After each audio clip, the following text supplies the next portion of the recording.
તારે પણ હજી સંઘર્ષ કરવો પડશે, તારે પણ હજી આ લોકોને સાંભળવા પડશે, લોકોની પીડા સમજવી પડશે, લોકોનો વિશ્વાસ જીતવો પડશે, પછી તું આ અહંકારીનો નાશ કરી શકીશ.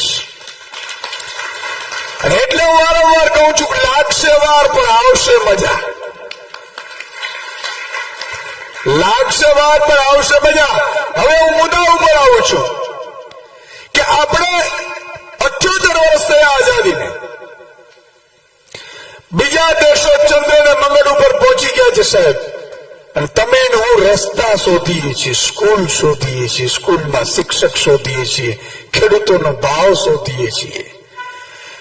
આ લોકોને કહેવા માંગુ છું કે ઈશ્વરે તમને બધું આપ્યું સાહેબ, સત્તા આપી, સરપંચથી લઈ અને પ્રધાનમંત્રી સુધી સત્તા આપી, છતાંય જો મારો ખેડૂત દુઃખી હોય, મારો મજૂર દુઃખી હોય, મારો શ્રમિક દુઃખી હોય, અને આજે પણ જો જ્ઞાતિ જાતિને ધર્મમાં તમે વાળા નાખતા હો ને, તો તમને કોઈ રાજ કરવાનો અધિકાર નથી સાહેબ.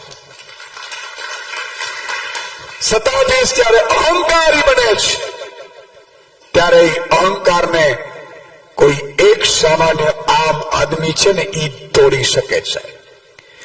ભગવાન રામ મળે અયોધ્યાના રાજા બનવા જતા હતા, પણ હતા તો નાના યુવાન.